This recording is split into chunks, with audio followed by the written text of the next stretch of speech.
Arizona, just south of Tucson, where tumbleweeds tumble in search of a home. There's a town they call Tombstone, where the brave never cry. They live by a six-gun, they die. Das ist ein Ausschnitt aus dem heutigen Song Ballad of Boot Hill über eines der blutigsten Duelle in der amerikanischen Geschichte des sogenannten Wilden Westens. Wer Johnny Cash wirklich kennenlernen möchte, sollte unbedingt seine Konzeptalben kennen. In dieser Folge geht es um sein viertes Konzeptalbum Ballads of the True West und in der Story um viele detaillierte Hintergrundinformationen. Wie immer kannst du mit der Kapitelmarkierung gleich zum Song springen. Ich freue mich aber, wenn du dran bleibst. Damit sage ich herzlich willkommen zu Memories of Johnny. Gleich nach dem kurzen Intro geht's los. Hello, I'm Johnny Cash.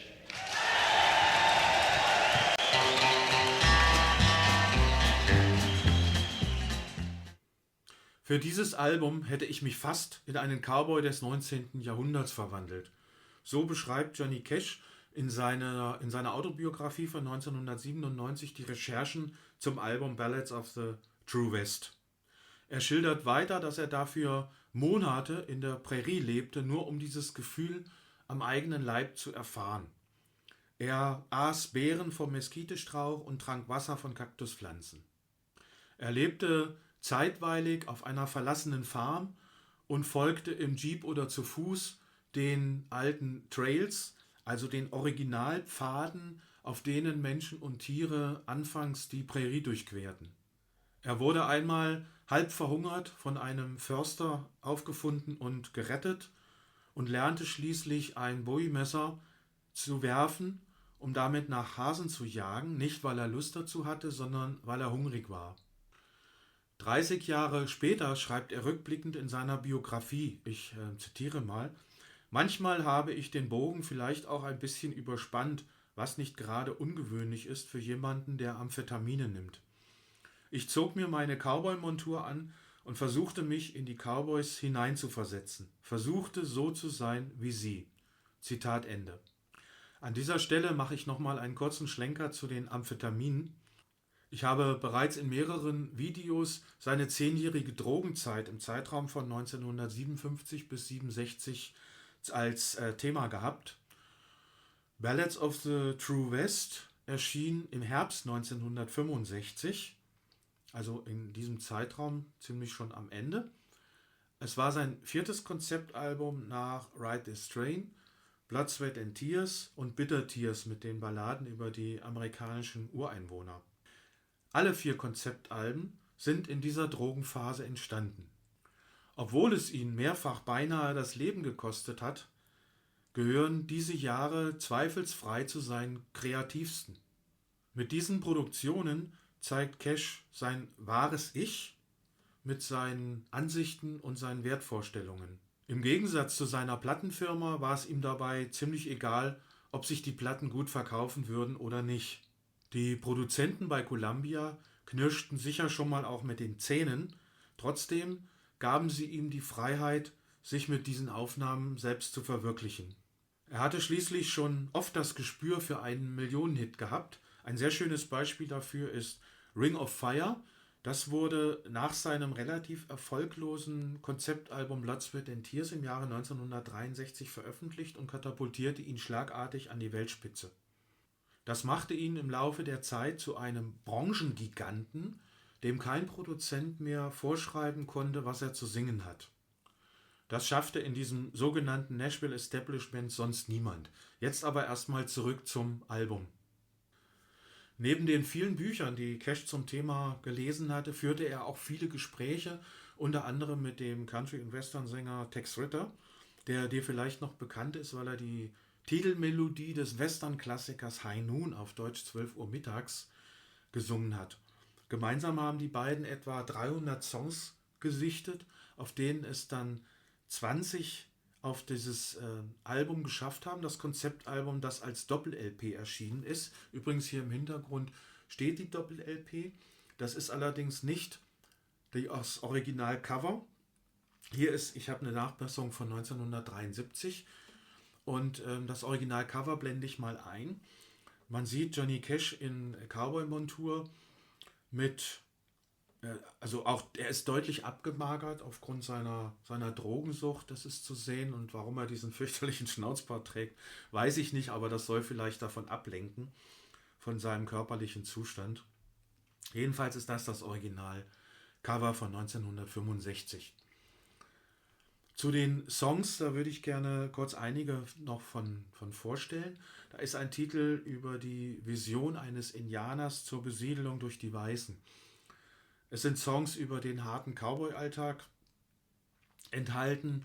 Es geht in einem Lied um die Ermordung des amerikanischen Präsidenten Garfield 1881.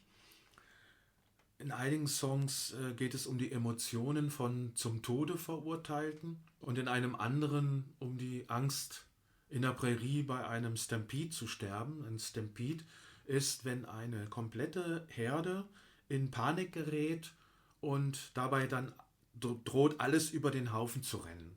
Weiterhin enthalten ist ein Song über den brutalsten Revolverhelden der amerikanischen Geschichte des Westens mit Namen John Wesley Harding. Der soll über 40 Menschen getötet haben.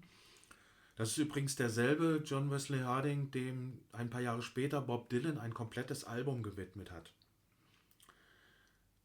Es sind einige, nicht zuletzt zu nennen, einige Traditionals enthalten. Und natürlich auch mein heutiger Song Ballad of Boot Hill.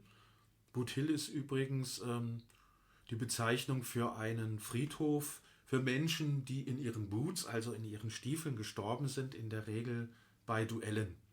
Damit jetzt erstmal zum Song, und so klingt er.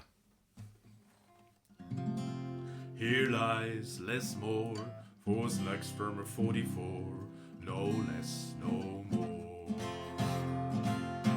Out in Arizona, just south of Tucson,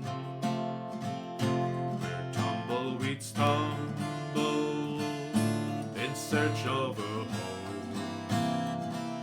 There's a town they call Tombstone, where the brave never cry.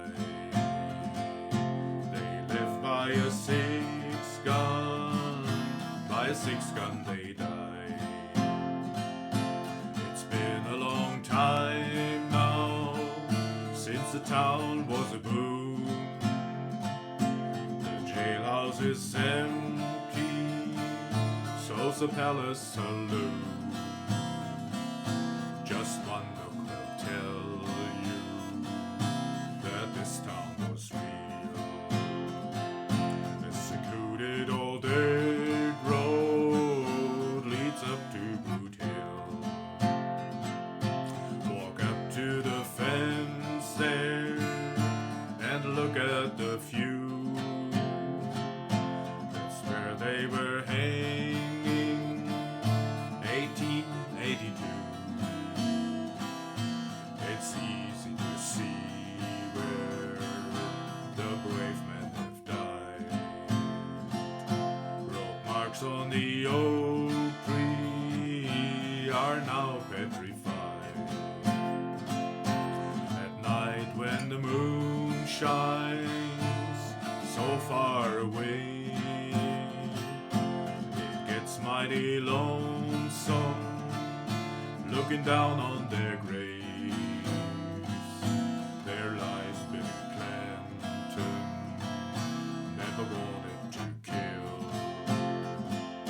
but he's there with the guilty way up on Boot Hill.